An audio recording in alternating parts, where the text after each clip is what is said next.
عليكم ورحمة الله وبركاته. إن الحمد لله تعالى نحمده ونستعينه ونستغفره ونتوب إليه ونعوذ بالله من شرور أنفسنا وسيئات أعمالنا.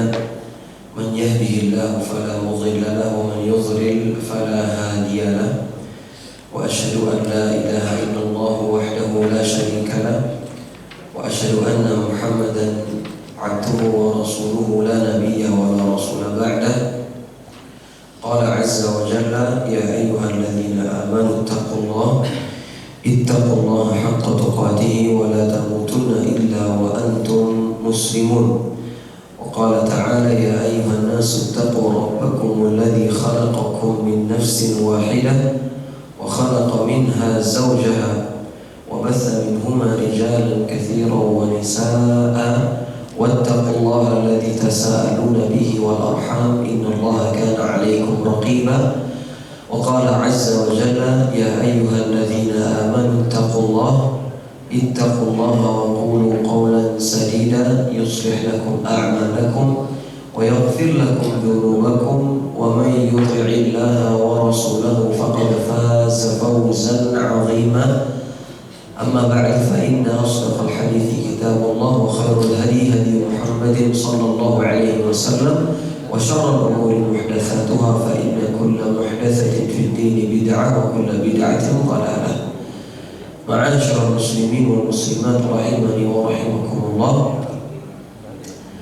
Pertama-tama marilah kita bersyukur kepada Allah Azza wa Jalla atas segala limpahan karunia yang telah Allah berikan kepada kita, sehingga kita masih dikumpulkan bersama-sama di masjid yang kita cintai ini di dalam rangka menunaikan ketaatan kita kepada Allah Azza wa Jalla, yaitu dengan menunaikan salat subuh secara berjamaah, kemudian diikuti setelahnya dengan bermajlis ilmu, yang mana dengan amalan-amalan saleh yang telah kita mulai di pagi hari ini, mudah-mudahan Allah berkahi kita, Allah rahmati kita, dan Allah terima apa yang sudah kita lakukan, khususnya dari sholat subuh kita secara berjamaah tadi. Dan juga mudah-mudahan majelis ilmu ini adalah majelis yang bermanfaat untuk kita semuanya dan bisa menjadi penyelamat kita nantinya di padang mahsyar. Amin ya rabbal alamin. Kemudian tidak lupa salawat dan salam semoga selalu terlimpahkan dan tercurahkan kepada suri tauladan kita, panutan kita, baginda tercinta Nabi Muhammad sallallahu alaihi wasallam, dan kepada seluruh keluarganya dan juga kepada para pengikutnya yang mengamalkan sunnah-sunnahnya serta meninggalkan larangan-larangannya hingga hari kiamat nanti tiba. Jamaah kaum muslimin wal muslimat, bapak-bapak, ibu-ibu, saudara-saudari, dan para sepuh dan para alim yang kami muliakan karena Allah Azza wa Jalla. Kembali lagi kita berjumpa dan bersua di dalam rangka meningkatkan keimanan serta ketakwaan kita semuanya, dan juga di dalam rangka meningkatkan kebodohan atau mengangkat kebodohan yang ada pada diri kita dan juga yang ada pada orang lain, khususnya di dalam perkara agama kita ini, yang mana dengan demikian mudah-mudahan tercapailah yang namanya keikhlasan di dalam setiap tindak tanduk kita, khususnya dalam rangka ibadah kita, dan juga mudah-mudahan amalan kita sudah benar sesuai dengan ajaran dari Nabi SAW, yaitu dengan cara kita belajar bersama-sama di majelis-majelis ilmu, khususnya di majelis ilmu pada kesempatan kali ini insyaallah ta'ala. Bapak-bapak, ibu-ibu, saudara-saudari yang kami muliakan karena Allah Azza wa Jalla, kembali kita pelajari bersama sebuah buku, sebuah karangan yang dikarang oleh Dr. Abdullah bin Hamud Al-Furaih, salah seorang dosen di salah satu universitas yang ada di Arab Saudi, yang mana beliau bisa dikatakan termasuk salah satu guru besar juga, yang mana beliau di dalam bukunya yang sangat-sangat ringkas, beliau sebutkan rangkaian kegiatan Nabi Muhammad SAW mulai dari beliau bangun tidur sampai beliau hendak tidur. Dan pada pertemuan yang telah berlalu, terakhir kita sudah membahas bersama-sama, yaitu tentang apa saja kiranya sunnah Nabi Muhammad SAW di waktu pagi sampai waktu duha. Yang mana pada kesempatan kali ini jemaah sekalian rahimani wa rahimakumullah, kita akan membahas atau menyinggung sunnah apa saja yang Nabi SAW lakukan di waktu zuhur dan juga di waktu asar insyaallah ta'ala. Kenapa kita harus mempelajari sunnah Nabi Muhammad SAW? Karena dengan mengamalkan sunnah Nabi Muhammad SAW, kita akan semakin dekat kepada Allah Azza wa Jalla, dan kita akan dikumpulkan bersama Rasulullah SAW nantinya di hari kiamat kelak. Yang mana ini adalah cita-cita kita bersama. Bukankah begitu jemaah sekalian? Maka mari kita ikhlaskan niat dan kita fokuskan kehadiran kita di majelis ini. Jangan sampai jiwa dan raga kita ada di majelis ini, namun ternyata hati kita atau pikiran kita sedang melanglang buana. Ya, udah kepikiran di rumah, pengen masak, pengen jogging, pengen main dan yang semisalnya. Untuk sementara waktu, ya kurang lebih 45 menit dari sekarang, semoga Allah berkahi waktu kita dan Allah maksimalkan betul-betul kesempatan duduknya kita di majelis ini, yang mana dengan demikian mudah-mudahan Allah jadikan kita hambanya yang dicintai dan juga hambanya yang dikumpulkan bersama orang-orang saleh nantinya, khususnya bersama Nabi kita tercinta Nabi Muhammad SAW. Baik, di sini beliau sebutkan jemaah sekalian rahimani wa rahimakumullah, sunnah-sunnah atau beberapa amalan yang Nabi SAW lakukan di waktu zuhur, yaitu diantaranya adalah salat sunnah qabliyah dan juga ba'diyah zuhur. Salat sunnah qabliyah dan juga ba'diyah zuhur. Adapun qabliyah artinya adalah salat sunnah sebelum zuhur. Adapun ba'diyah artinya adalah salat sunnah setelah zuhur. Pada pertemuan yang lalu sudah kita sampaikan bahwasanya kalau kita ingin punya istana di surga, maka harus memiliki amalan tertentu, yaitu apa? Salat sunnah rawatib. Salat sunnah rawatib. Kata Ummu Salamah radhiyallahu ta'ala anha, beliau mengatakan, hafiztu min Rasulillah sallallahu alaihi wasallam, aku menghafal dari Rasulullah sallallahu alaihi wasallam. Maksudnya aku nyimpen perkataan Nabi Muhammad sallallahu alaihi wasallam. Barang siapa yang menjaga 12 rakaat setiap hari pagi dan malamnya, maka niscaya Allah akan bangunkan, akan Allah buatkan baginya istana di surga. Maka kalau kita pengen masuk surga, kemudian punya istana di surga, pastikan kita sudah melaksanakan sholat sunnah rawatib. Apa saja sholat sunnah rawatib Pak, Bu? Yang pertama 2 rakaat sebelum subuh. Nah tadi yang telat-telat sholatnya jangan sampai kelewatan. Besok-besok gak lagi itu ketinggalan. Sholat sunnah 2 rakaat sebelum subuh, ya. Karena Nabi SAW baik dalam kondisi beliau mukim atau dalam kondisi beliau safar, beliau tidak pernah meninggalkan yang namanya 2 rakaat sebelum subuh. Kenapa demikian? Karena kata Nabi SAW, raka'atul fajri khairun minad dunya wa ma fiha. 2 rakaat sebelum subuh lebih baik daripada dunia dan seisinya. 2 rakaat dibandingkan dunia dan seisinya itu lebih baik. rugi orang-orang yang tidak sholat 2 rakaat sebelum subuh. Kemudian yang berikutnya adalah 2 rakaat sebelum zuhur, 2 rakaat setelah zuhur, atau dalam riwayat 4 rakaat setelahnya, atau 4 rakaat sebelum zuhur, 2 rakaat setelahnya. Berarti jumlahnya sudah berapa Pak? Bu?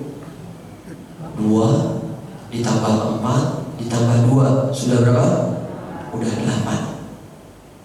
Kemudian di antara sunnah rawatib yang berikutnya adalah 2 rakaat setelah maghrib.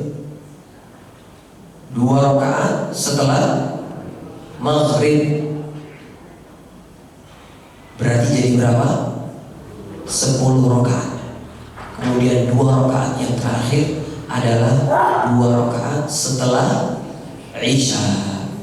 Siapa yang bisa menjaga 12 rakaat ini, maka Nabi SAW katakan, banallahu bihinna baitan fil jannah, maka niscaya akan Allah bangunkan baginya rumah di surga. Ya. Maka mudah-mudahan Allah mudahkan kita untuk menunaikan 12 rakaat ini. Namun para ulama mengatakan minimal paling tidak seseorang itu melakukan sholat sunnah rawatib 10 rakaat. Mana yang dikurang? 2 rakaat sebelum zuhur dipotong. Kalau dalam riwayat Ummu Salamah itu 12 rakaat, termasuk di dalamnya 4 rakaat sebelum zuhur. Tapi ada riwayat yang mengatakan 10 rakaat.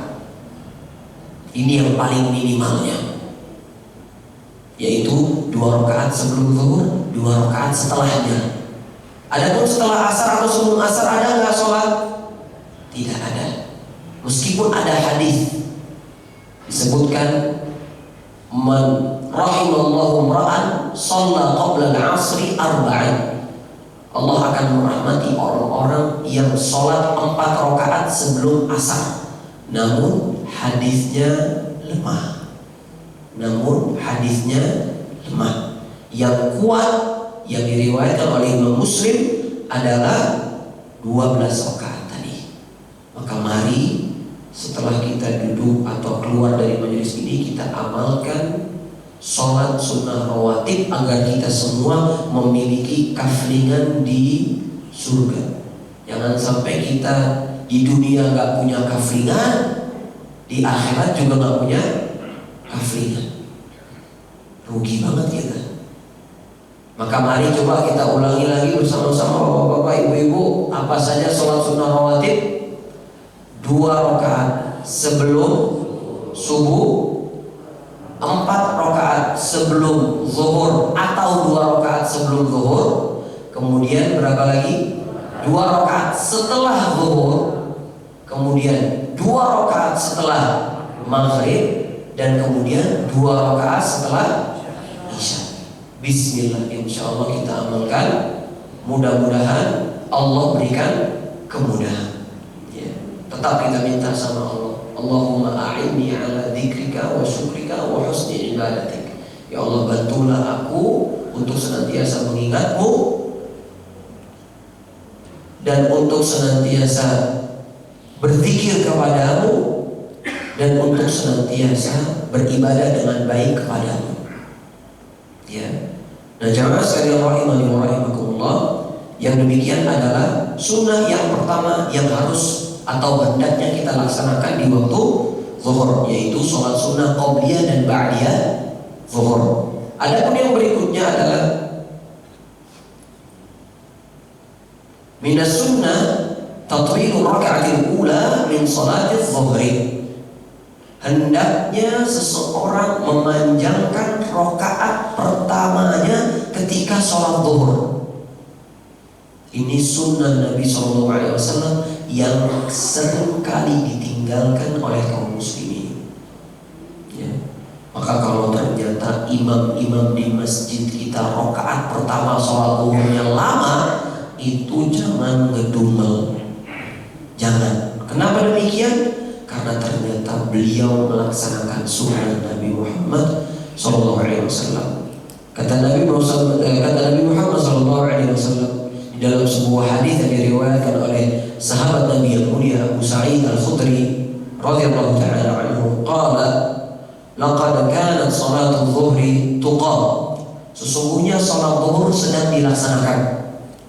Fayadhhabu adh-dhahib atau fayudhibu adh-dhahib ila al-baqi' fayaqdi hajatahu thumma yatawadda. Kemudian ada seseorang yang dia pergi ke kuburan Baqi', kemudian dia menunaikan hajatnya, entah itu dia ziarah kubur dan yang semisalnya.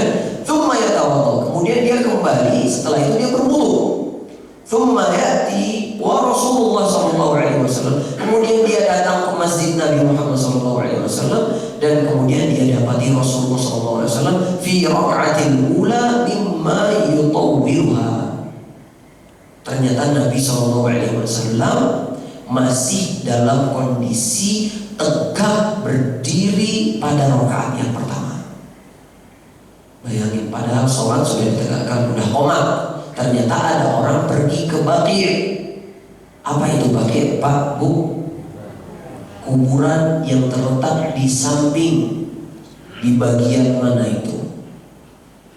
Berarti bagian selatan, timur ya, timur dari Masjid Nabawi, timur dari Masjid Nabawi.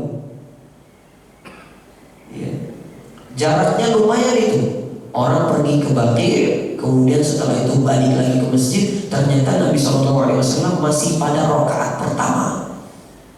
Berarti di antara sunnah Nabi Muhammad SAW adalah memanjangkan rakaat pertama sholat zuhur. Maka tidak pantas, tidak layak bagi kita untuk bersegera di dalam sholat. Yang namanya sholat gak perlu terburu-buru. Dan kalau bisa lebih lama itu lebih baik. Namun perlu diperhatikan kondisi makmum. Kalau kita sebagai imam, terkadang ada makmum yang punya hajat, terkadang ada makmum yang sakit, terkadang ada makmum yang memang gak kuat berdiri lama-lama. Maka perlu diperhatikan dulu. Kita cek dulu makmumnya, ternyata banyak yang tua, kita singkatkan, tidak masalah insyaallah ta'ala. Baik. Yang berikutnya jemaah sekalian rahimani wa rahimakumullah, yaitu yang ketiga, sunnah yang harus atau yang hendaknya kita laksanakan di waktu zuhur, yaitu al-qailulah. Apa itu al-qailulah? Tidur siang. Tidur siang. Ya. Kata Nabi SAW, namun sebelumnya di sini beliau sebutkan bil ittifaqi anna al-qailulata hiya, dengan sepakat para ulama mengatakan bahwasanya qailulah itu artinya an-naum wal istirahah nisfan nahar, tidur dan istirahat di pertengahan siang hari. Ya, istilahnya tidur siang kalau zaman orang sekarang bilangnya. Walakin al-khilaf an aina takunu min nisfin nahar.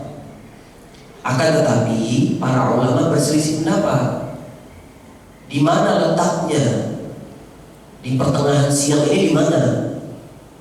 Qila qabla zawal.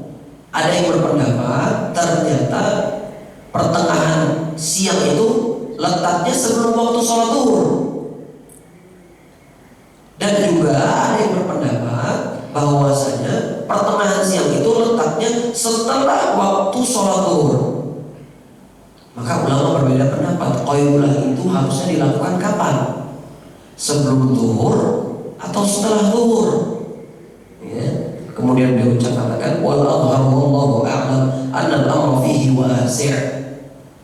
Dan yang paling benar wallahu a'lam, perkara ini adalah perkara yang luas. Tidak perlu diributkan. Terserah seseorang mau tidur sebelum zuhur atau tidur setelah zuhur, terserah. Yang penting kalau bisa dia istirahat sejenak di siang hari. Di siang hari. Dan juga ulama ternyata berbeda berbeda pendapat. Apakah qailulah ini sunnah dari Nabi SAW atau hanya sekedar kebiasaan orang-orang dahulu? Ulama beda pendapat. Akan tetapi pengarang kitab mengatakan alal qaulaini wal adhar wallahu a'lam annaha laysat minas sunnah. Akan tetapi beliau pengarang kitab mengatakan yang lebih jelas untuk beliau, ternyata qailulah itu bukan sunnah, ya. Bal hiya mimma kanu yaf'alunaha 'adatan. Akan tetapi qailulah itu adalah kebiasaan orang-orang terdahulu. Ya, karena mereka dulu kan kerja dan yang semisalnya gembala kambing, dagang, jualan. Ya pasti mereka capek, butuh waktu untuk istirahat sejenak. Ya.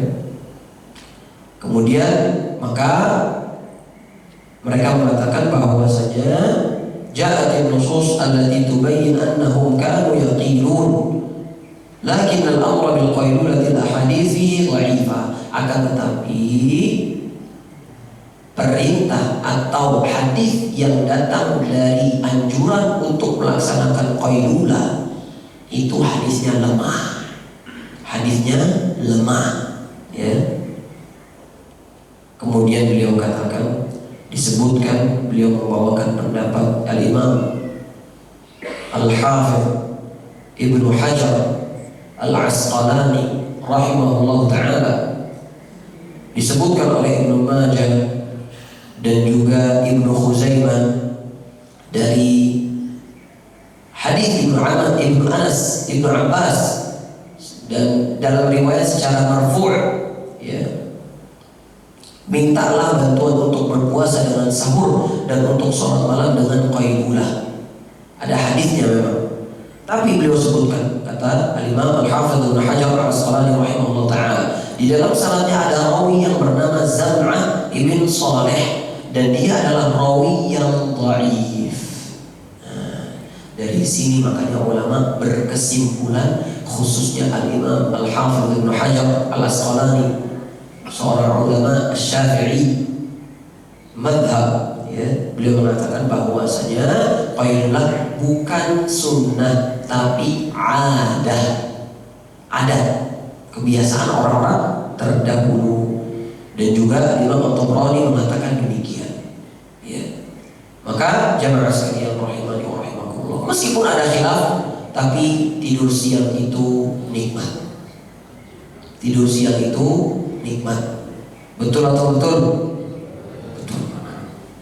Kalau bisa kita beli waktu biar bisa tidur siang kita beli. Tapi ternyata banyak orang yang gak bisa tidur siang. Ya. Ya meskipun khilaf antara para ulama, ada yang mengatakan itu sunnah, ada yang mengatakan itu bukan sunnah. Ala kulli hal tidur siang itu nikmat. Ya. Tidur siang itu nikmat. Baik. Kemudian di antara sunnah yang berikutnya di waktu zuhur adalah yusannu 'inda shiddatil har ta'khir shalat adh-dhuhri hatta yankasir al-har. Dianjurkan untuk mengakhirkan sholat zuhur ketika cuaca sedang panas-panasnya sampai panasnya betul-betul berkurang.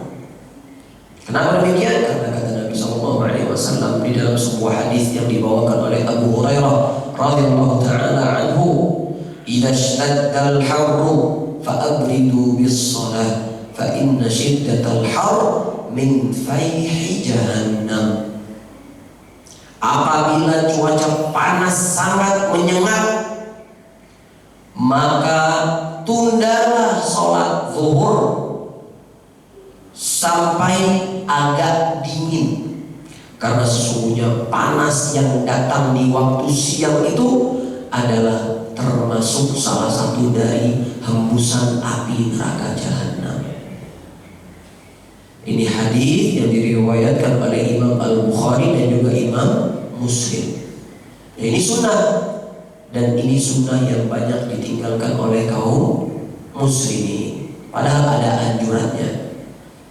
Ya, padahal ada anjurannya. Syekh Ibnu Utsaimin rahimahullah taala, ya, Adapun kebiasaan yang dilakukan oleh orang-orang dahulu yang melaksanakan sholat sekitar setengah atau 1 jam setelah matahari tergelincir, kemudian mereka mengatakan bahwa ini adalah ibrad, yaitu menunggu cuaca agak dingin, maka sebenarnya ini bukanlah ibrad, tetapi justru adalah al-ihrar, menunggu cuaca agak panas. Karena sebagaimana telah kita ketahui bahwa panas matahari akan terasa menyengat sekitar 1 jam setelah tergelincirnya matahari. Jadi maksudnya kalau kita ingin mengakhirkan sholat zuhur, itu betul-betul diakhirkan, ya. Jadi jangan misal kita sekarang sholat zuhur jam berapa, Pak? Jam 12 ya. Itu biasanya kan kalau jam segitu biasanya panas-panasnya. Kalau kita ingin mengamalkan sunnah ini, maka kita tunda sampai jam kurang lebih jam 2, jam setengah 3, sampai menjelang asar. Itu baru yang namanya sunnah. Tapi kalau kita mengamalkan hadis ini di zaman sekarang, orang pasti ngira kita apa? Ini ngawur ini orang malas sholatnya ini. Padahal yang demikian itu ada sunnah dari Nabi Muhammad SAW. Tapi saya mau tanya, apakah panas kita di siang hari itu lebih panas daripada orang-orang yang ada di Timur Tengah? Alhamdulillah ternyata kita orang Indonesia nggak punya musim panas. Kita punyanya musim apa? Musim duren. Musim duren kita adanya. Musim panas nggak ada di kita. Tapi kalau kita ke Timur Tengah sana, atau ke Eropa sana, ke Amerika dan semisalnya, itu mereka punya 2 musim, bahkan 4 musimnya.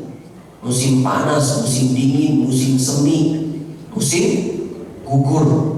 Kalau kita apa? Dibilang panas juga nggak begitu panas, dibilang dingin ya nggak ada saljunya. Kita cuma punya berapa musim, Pak? Hah? Ada banyak katanya. Lebih ajib lagi kan? Ya? Musim kawin, Mas. Musim kawin. Ya, fa'ala kulli hal, boleh kita amalkan sunnah ini. Mau itu kita sholat berjamaah atau sholat sendiri-sendiri, boleh. Kita tunda waktu sholat zuhur sampai betul-betul nggak lagi panas. Tapi kalau kita maunya berjamaah, pastikan kita sudah kompromi sama jamaah dan DKM masjid supaya nggak ada yang kaget.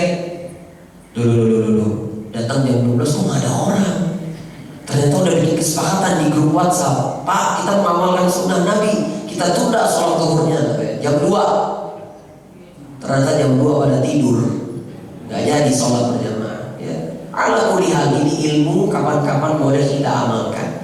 Karena kata Al-Imam An-Nawawi, sebagaimana yang sudah kita sampaikan di awal kali pertemuan membahas buku ini, paling tidak kita pernah mengamalkan hadis Nabi 1 kali selama kehidupan kita. Paling tidak. Kalau memang kita nggak bisa konsisten, nggak bisa istiqomah di dalam mengamalkan sunnah Nabi, paling tidak 1 kali aja. Supaya nanti kalau ditanya sama Allah, kenapa kok kamu begini dan begitu? Ya saya alhamdulillah sudah ngerjain ini 1 kali. Ada hujahnya. Tapi kalau sama sekali nggak pernah, apa nanti pertanggungjawaban kita? Ya. Baik, maka ini adalah sunnah yang dianjurkan oleh Nabi Shallallahu Alaihi Wasallam. Baik. Demikian jemaah sekalian rahimakumullah, ya. Berarti di waktu zuhur ada berapa sunnah? 4 atau 3 ya? Ada 4 ya. Ada 4. Yang pertama yaitu melaksanakan sholat sunnah qabliyah dan ba'diyah zuhur. Yang kedua adalah memanjangkan rakaat pertama di sholat zuhur, dan yang ketiga adalah qailulah, meskipun itu khilaf di antara para ulama. Dan yang keempat adalah mengakhirkan sholat zuhur kalau panasnya betul-betul panas. Tapi kalau kita udah kebiasaan, udah nggak begitu panas, apalagi di masjidnya ada AC, ya kan? Ini udah sebenarnya udah keangkat penyebabnya. Tapi kalau zaman dulu kan emang panas, mereka nggak punya kipas, nggak punya AC apalagi. Ya. Bahkan genteng pun belum tentu ada di zaman itu. Ya. Maka ini adalah sunnah yang dianjurkan. Baik, yang berikutnya adalah bab yang kelima, yaitu sunnah-sunnah di waktu asar. Sunnah-sunnah di waktu asar, ya. Yang pertama kali beliau bahas di sini adalah apakah ada sholat sunnah sebelum asar? Maka jawabannya adalah ada hadis dari Nabi SAW, ya. Ada riwayat yang diriwayatkan oleh Imam Ahmad, Abu Dawud dan juga Imam Tirmidzi dari hadis Ibnu Umar bahwa Nabi SAW pernah bersabda, rahimallahu ra'an shalla qabla al-'asri arba'an. Sesungguhnya Allah akan merahmati orang yang sholat sebelum asar 4 rakaat. Ya. Hadisnya diriwayatkan oleh Imam Ahmad, Abu Dawud dan juga Imam At-Tirmidzi. Akan tetapi ternyata di dalam jalur sanadnya terdapat Abu Dawud At-Tayalisi, yang mana Abu Dawud At-Tayalisi menyebutkan dari Muhammad bin Ibrahim bin Muslim dari kakeknya Muslim bin Mihran dari Ibnu Umar. Ternyata di dalam hadis ini ada Muhammad bin Ibrahim bin Muslim bin Mihran, yang mana Muhammad ini adalah seorang rawi yang dibicarakan oleh para ulama. Maksudnya rawinya lemah. Maka dari itu ternyata setelah sholat zuhur atau sebelum sholat asar tidak ada yang namanya sholat sunnah rawatib, ya. Tidak ada yang namanya sholat sunnah rawatib, ya. Jadi kalau ada orang mau sholat sebelum asar, maka sholatnya sholat sunnah tahiyatul masjid atau sholat mutlak. Sholat mutlak, bukan sholat qobliyah asar. Nggak ada sholat qobliyah asar. Kenapa demikian? Karena hadisnya lemah. Wallahu a'lam bishawab. Baik. Yang pertama di antara sunnah di waktu asar adalah membaca zikir pagi dan petang. Zikir pagi dan petang ini luar biasa, Pak. Seorang muslim hendaknya tidak pernah lepas dari mengucapkan zikir pagi dan petang, karena keutamaannya sangat-sangat banyak dan sudah pernah kita jelaskan keutamaan-keutamaannya dalam majelis khusus kalau tidak salah beberapa bulan yang lalu, ya. Baik, adapun waktunya kapan? Kalau waktu zikir pagi itu disebutkan oleh para ulama dimulai dari terbitnya matahari sampai sebelum tergelincirnya matahari.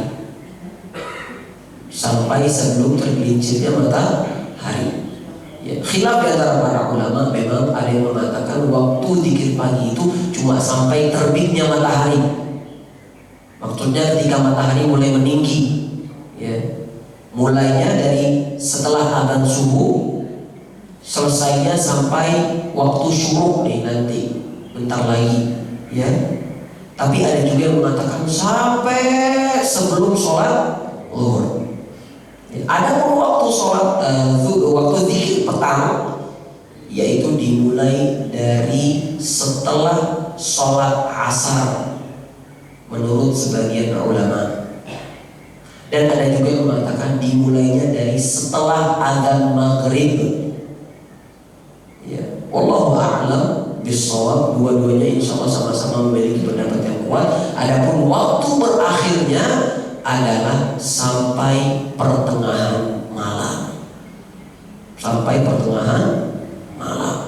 Ya, ini pendapat yang disampaikan oleh para ulama. Wallahu a'lam bishawab. Baik.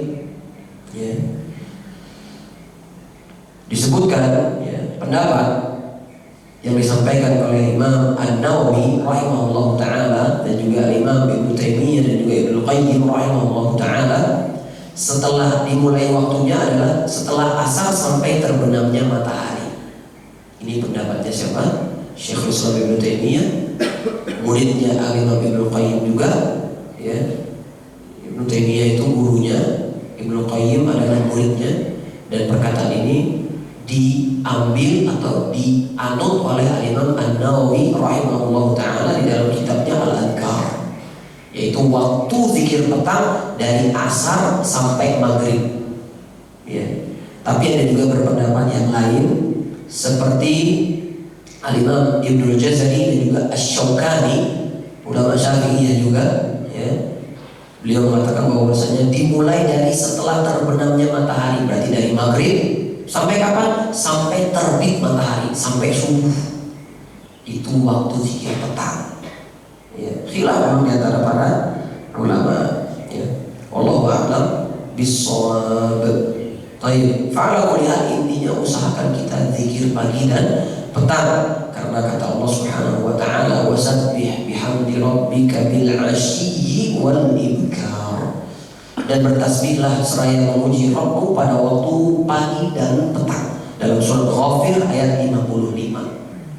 Ya. Baik, jemaah sekalian rahimani wa rahimakumullah, ya. Wallahu a'lam bishawab. Kurang lebih ini yang bisa kami sampaikan. Semoga apa yang kami sampaikan bermanfaat. Insyaallah pada pertemuan berikutnya akan kita sempurnakan sunnah Nabi Sallallahu Alaihi Wasallam di waktu maghrib. Kurang lebihnya kami mohon maaf. Apabila ada kebenaran, itu datangnya dari Allah, dan apabila ada kekurangan, itu datangnya dari kejahilan kami sendiri dan dari kesalahan kami pribadi, dan dari syaitanir rajim. Kami mohon ampun kepada Allah atas apa yang telah kami ucapkan. Terima kasih atas perhatian dan kerenggangan waktunya. Semoga apa yang kami sampaikan bermanfaat. Kurang lebihnya kami mohon maaf. Jazakumullahu khairan wa barakallahu fiikum. Baik, hadirin yang dirahmati Allah Subhanahu wa taala, karena kajian pada kesempatan pagi hari ini yang mengangkat tema tentang ringkasan kegiatan Nabi Muhammad SAW di waktu zuhur dan asar, dan sudah disampaikan bahwasanya sunnah-sunnah atau kegiatan-kegiatan Nabi setelah salat zuhur atau di waktu zuhur, dan salat sunnah qobliyah dan ba'diyah dan seterusnya. Silakan barangkali bagi teman sekalian yang kurang paham atau yang perlu ditanyakan, dipersilakan. Oke, Pak Heru terlebih dahulu. Silakan. Assalamualaikum warahmatullahi wabarakatuh. Ustaz, ada yang mengatakan atau memberikan kalau waktu kita masuk masjid, misalnya waktu zuhur, ada dikumandangkan azan, ada yang mengatakan tidak usah menunggu azan saja, kita langsung sholat aja gitu. Jadi itu dalilnya apa? Terima kasih. Baik, Allah a'lam bishawab. Menjawab azan itu hukumnya sunnah, kecuali tatkala azan sholat Jumat. Adapun sholat Jumat, maka tidak perlu kita menunggu adzan atau menjawab adzan, karena sholat Jumat itu yang intinya adalah khutbahnya. Kalau kita nunggu adzan dulu, kemudian khatib sudah menyampaikan ceramahnya, kemudian kita sholat, sejatinya kita tidak mendengarkan khatib. Akan tetapi kalau sholat zuhur, maka tidak masalah kita menunggu adzan terlebih dahulu dan kita jawab adzannya, supaya kita mendapatkan keutamaan di sisi Allah Subhanahu wa taala dan juga syafaatnya Nabi Muhammad sallallahu alaihi wasallam. Allahu a'lam bishawab. Baik, selanjutnya silakan yang sekalian. Eko, silakan.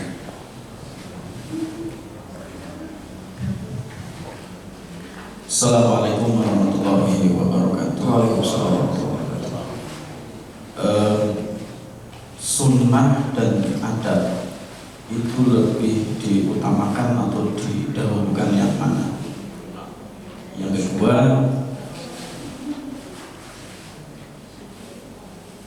perbedaan ada sunnah, ada khobar, dan ada asar. Mohon minta pencerahan Ustaz. Terima kasih.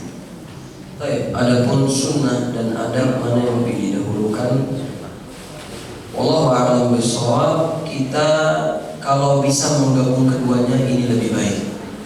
Terkadang dan dominannya, mayoritasnya, ketika seseorang melakukan sunnah, maka itu adalah adab yang terbaik. Karena itu termasuk salah satu di antara adab yang terbaik, khususnya kepada Rasulullah SAW.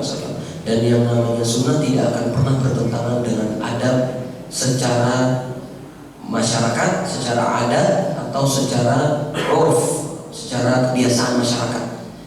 Kalau ternyata ada seseorang mengamalkan sunnah ternyata melanggar adab, berarti dia keliru dalam memahami sunnah. Wallahu a'lam bishawab. Maka kalau bisa kita gabungkan itu lebih baik. Dan yang namanya sunnah tidak mungkin bertentangan dengan yang namanya adab. Adapun pengertian tentang sunnah, khabar dan juga athar, ya. Kalau sunnah berarti adalah ma usnida ila Nabi sallallahu alaihi wasallam, atau yang disebutkan apa saja yang dianjurkan oleh Nabi Muhammad SAW. Namun perkara sunnah atau definisi sunnah itu memang berbeda-beda. Tatkala kita duduk di majelis hadis, maka maksud dari sunnah adalah apa yang dilakukan oleh Nabi SAW. Tapi kalau dalam bidang akidah, sunnah itu artinya maksudnya adalah iman dan Islam. Ya. Maka sunnah ini sejatinya maknanya sangat luas. Fa'ala kulli hal, sunnah, khabar, athar bisa juga dikatakan dari Nabi SAW, bisa juga dikatakan dari sahabat Nabi SAW, bisa juga dari para tabi'in dan juga para ulama terdahulu. Athar ini secara global. Adapun khabar adalah kabar, sama juga bisa disandarkan kepada Nabi SAW atau tidak. Akan tetapi kalau sunnah, maka hendaknya disandarkan hanya kepada Nabi SAW, karena orang-orang tidak pantas untuk diberikan sandaran sunnah kepadanya. Karena Nabi SAW pernah mengatakan, tatkala beliau SAW menyinggung orang yang tidak mau mengerjakan pernikahan, ya, kata Nabi SAW, "Faman raghiba an sunnati falaysa minni." Barang siapa yang benci dengan sunnahku, maka dia bukan dari golonganku. Ya, berarti sudah sepatutnya dan selayaknya sunnah itu kita sandarkan kepada Nabi Muhammad SAW semata. Ya. Adapun yang lainnya, maka belum bisa kita pastikan kecuali dengan dalil yang secara tauqifi. Wallahu a'lam bishawab. Baik, rahmatullah subhanahu wa ta'ala. Silakan bagi ibu barangkali ada, belum ada yang mewakili ibu. Ada buat omongan? Nggak ada ya, absen. Baik, yang lain ada? Baik, ini pesan dari chat, dari pertanyaan dari chat. Bedanya kailulah dan tidur malam itu apa Ustaz? Kan ada kailulah, ada naum tidur malam. Iya. Itu antum udah jawab. Insyaallah antara qailullah dengan tidur malam ya beda. Kalau qailullah tadi disebutkan oleh para ulama, qailullah itu adalah an-naum wal istirahatu nisfan nahar. Tidur dan istirahat di pertengahan siang hari. Ya, adapun naum ya naum, tidur. Entah itu di malam hari, entah itu di siang hari, Allah a'lam. Tapi qailullah memang ada hadisnya secara khusus. Qilu fa inna syaitana la yaqil. Tidur sianglah kalian, istirahat sianglah kalian, karena sesungguhnya setan itu nggak tidur siang. Tapi ya itu tadi hadisnya lemah. Wallahu a'lam bishawab. Ya, itu Ustaz. Baik. Ada lagi? Oh, ada. Silakan. Bu, silakan. Assalamualaikum warahmatullahi wabarakatuh. Pak Ustadz, yang akan saya tanyakan, kalau kita sedang safar, itu sholat sunnah itu bagaimana? Apa boleh ditinggalkan atau mohon penjelasannya? Assalamualaikum warahmatullahi wabarakatuh. Nah, bapak-bapak, ibu-ibu yang semoga dimuliakan oleh Allah Subhanahu wa taala, Nabi SAW tatkala safar terkadang beliau meninggalkan sholat sunnah rawatib kecuali sholat qobliyah subuh dan sholat witir. Sholat qobliyah subuh, sholat witir, mau dalam kondisi safar atau dalam kondisi mukim, beliau nggak pernah tinggalin. Tapi yang selainnya pernah beliau tinggalkan. Berarti ini bukti bahwasanya ada sunnah yang betul-betul ditekankan harus dijaga, ada juga yang hanya sekedarnya. Ya, di antaranya adalah tadi qobliyah subuh itu beliau nggak pernah ninggalin. Hatta beliau kesiangan, beliau sholat dulu qobliyah subuh. Ya, jadi Jadi beliau pernah pada suatu hari, beliau dan para sahabatnya sedang bersafar, beliau tidur, ya, ternyata kesiangan. Akhirnya beliau sholat dulu qobliyah subuh, baru beliau sholat berjamaah subuh dengan para sahabatnya, padahal matahari sudah meninggi. Fa'ala kulli hal, ketika kita safar memang banyak sunnah-sunnah yang boleh kita tinggalkan. Dan sejatinya juga sunnah itu kan boleh ditinggalkan dan lebih baik kalau dikerjakan. Tapi dalam perkara sholat sunnah rawatib, maka qobliyah subuh Nabi gak pernah tinggalin. Berarti ini menjadi bukti paling tidak jangan semuanya kita tinggalkan, tapi ada tetap sunnah qobliyah subuh harus kita kerjakan, baik itu dalam kondisi mukim atau dalam kondisi safar. Wallahu a'lam bishawab. Baik, masih ada, silakan. Itu ibu, itu satu lagi.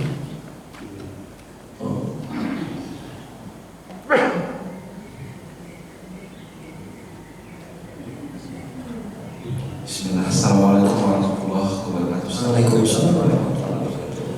Tentang hukum mendahului imam, Ustaz, bagaimana cara untuk menegur imam tentang pembacaan walat bolin? Harusnya kan imam duluan yang amin, baru kemudian diteruskan para jamaah. Tapi yang terjadi walat bolin, tapi justru malah makmum duluan yang amin, baru kemudian imam. Kita bagaimana cara untuk memberitahukannya, Ustaz? Assalamualaikum warahmatullahi wabarakatuh. Mendahulukan di sini dalam gerakan ya Pak, bukan dalam ucapan. Imam pun kalau ternyata imam gak baca amin pun gak masalah, karena bacaan amin itu sunnah. Antum gak baca amin pun gak masalah. Tapi kalau amin antum ucapkan dan ternyata ucapan amin antum bareng dengan ucapan aminnya imam, yang mana terkadang bacaan aminnya imam itu bertepatan dengan aminnya para malaikat, maka itu akan mendapatkan pahala yang luar biasa. Tapi intinya kalau dalam perkara ini gak masalah. Yang jadi masalah adalah ketika makmum mendahului imam dalam gerakan sholatnya. Ini baru bermasalah. Tapi kalau selain itu insya Allah tidak masalah. Insya Allah untuk selain itu tidak masalah. Insya Allah. Allahu a'lam. Baik, masih ada lagi satu lagi pertanyaan dari ibu-ibu, silakan. Assalamualaikum warahmatullahi wabarakatuh. Waalaikumsalam warahmatullahi wabarakatuh. Izin bertanya ya Ustaz. Iya. Itu kan sholat rawatib itu kan 12 rakaat. Nah, Terus untuk asar tuh ada sholat mutlak. iya, sholat mutlak itu maksudnya sholat sunnah bebas. Entah itu sholat sunnah karena setelah wudu ada sunnahnya, atau sholat sunnah tahiyatul masjid ada sunnahnya. Ada sholat sunnah setiap azan. Ya, karena kata Nabi SAW, bainal adzan wal iqamah sholatun. Ada sholat antara adzan dan iqamah, itu namanya sholat mutlak, bukan sholat sunnah rawatib. Terus? Ya itu kalau kita kerjakan itu juga sebenarnya kan bagus ya kalau sunnah ya, berpahala ya. Nah, itu selama ini memang ada, saya alhamdulillah bisa mengajarkannya ya. Cuman jadi kayak karena kebiasaan kita kadang-kadang jadi kayak merasa bersalah kalau ninggalin gitu. Nah, jadi sebaiknya gimana tuh Pak Ustadz? Diluruskan aja niatnya ibu, niatnya dirubah. Kalau tadinya kita nganggapnya itu qobliyah asar, kita rubah jadi sholat sunnah mutlak aja. Entah karena kita sholat gara-gara selesai wudu, atau sholat sunnah tahiyatul masjid, atau sholat sunnah antara adzan dan iqamah. Jadi pilihannya itu. Tapi kalau kita yakini bahwasanya ada sholat sunnah qobliyah asar, maka kalau kita mau pakai hadis, ada hadisnya, tapi hadisnya lemah, dan itu pun harus 4 rakaat, bukan 2. Nah, jadi seperti itu ibu. Nah, jadi kedepannya memang kita harus banyak-banyak belajar supaya kita nggak kebawa perasaan. Nah, terkadang ya itu kita akhirnya lebih mengedepankan perasaan kan, akhirnya udah kebiasaan Ustaz, udah kebiasaan dari dulu, udah begini dan begitu.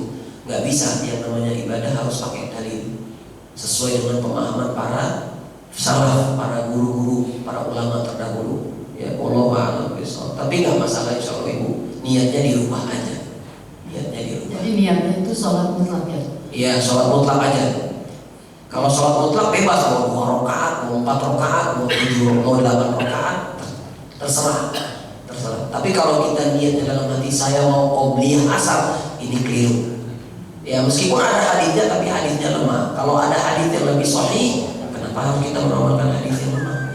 Wallahu a'lam bishawab. Makasih Pak Ustaz. Assalamualaikum. Baik, oke, ada waktu satu lagi pertanyaan, silakan.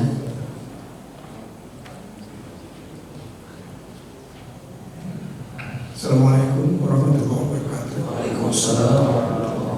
Ustaz, mengenai sholat qobliyah subuh atau istilahnya sholat yang biasa Nabi tetap lakukan itu. Tapi di masjid inilah yang saya ketahui ada beberapa jemaah yang melakukan qobliyah subuhnya jadi bahagia karena dia terlambat terlambat subuhnya. Itu di masjid dinamakan qobliyah subuh tidak ya kalau sudah bahagia. Satu itu. Kedua, ada juga yang menanyakan tentang kalau kita sudah waktunya mepet mau sholat, mau azan, mau qomat, waktu kita yang sedikit hanya untuk bisa 2 rakaat.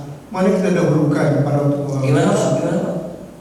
Pada waktu kita datang ke masjid, kemudian ada 2 jenis sholat sunnah, satu sholat tahiyatul masjid, kedua sholat qobliyah subuh.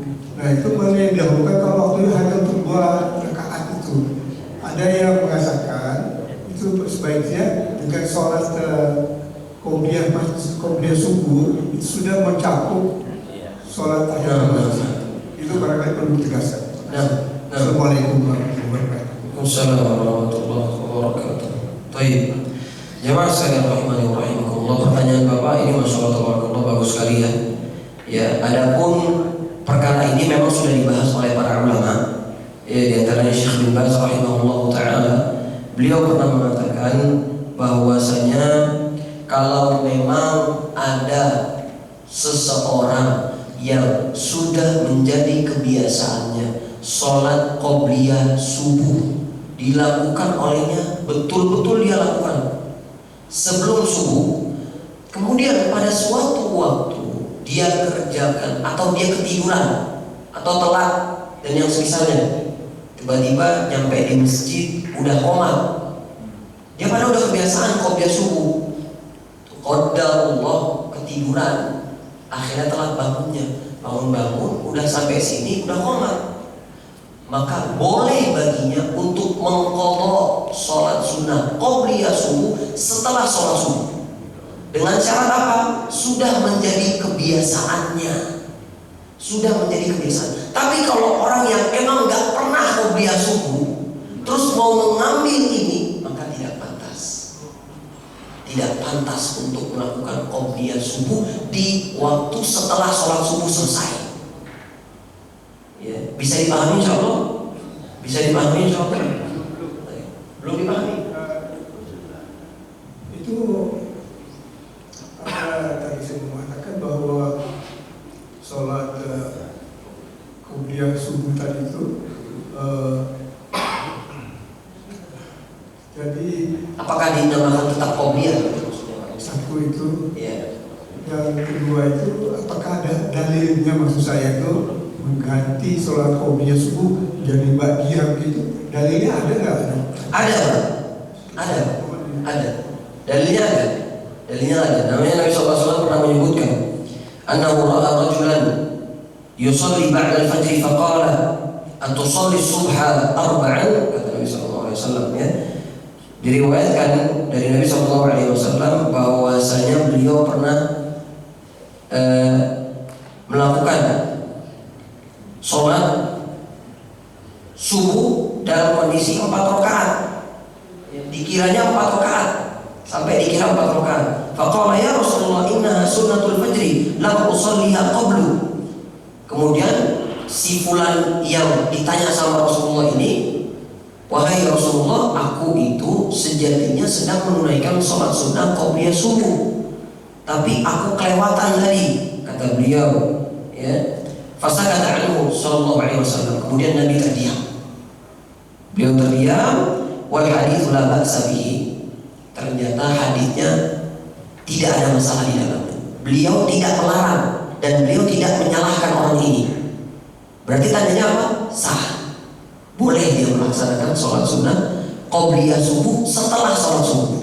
Kenapa? Karena kelewatan. Ya, dan ini juga sudah menjadi kebiasaannya. Ini disebutkan oleh Syekh bin Baz rahimahullah ta'ala. Ya, jadi itu dalilnya Pak. Makanya terkadang memang menakjubkan kalau ada orang yang seperti itu. Ya, agak aneh memang. Tapi itu nggak pantas sebenarnya. Nggak pantas buat seorang muslim dia membiasakan sholat qobliyah subuhnya setelah subuh. Tapi kalau sekali dua kali it's okay.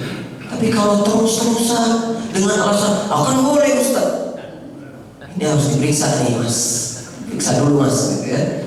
Nggak pantas seperti itu. Adapun tadi pertanyaan yang kedua tentang sholat sunnah qobliyah subuh dengan tahiyatul masjid, ternyata waktu sudah mepet. Maka yang benar wallahu a'lam, sholat sunnah tahiyatul masjid itu sejatinya bukan sholat sunnah secara khusus, yang mana niatnya bisa digabungkan. Karena kata Nabi sallallahu alaihi wasallam, "Idza dakhala ahadakumul masjid," apabila salah seorang di antara kalian masuk ke dalam masjid, fala yajlis, janganlah dia duduk hatta yusalliya rak'atain, kecuali dia telah sholat 2 rakaat. Dan Nabi nggak bilang kalau kalian masuk masjid harus 2 rakaat tahiyatul masjid dulu, enggak. Jadi kalau kita masuk masjid langsung niatnya qobliyah subuh, itu sudah include di dalamnya sholat sunnah tahiyatul masjid. Intinya kita jangan langsung duduk, pastikan kita sholat dulu. Apapun sholatnya, mau sholat sunnah setelah wudu, atau mau sholat sunnah qobliyah subuh, atau mau sholat sunnah qobliyah zuhur, atau sholat sunnah duha, itu udah include di dalamnya sholat sunnah tahiyatul masjid. Tapi kalau kita mau pisah, ahlan wa sahlan, gak masalah. Kita sholat dulu tahiyatul masjid, setelah itu baru qobliyah subuh, setelah itu baru sholat duha, setelah itu baru qobliyah zuhur, dan yang semisalnya. Wallahu a'lam bishawab.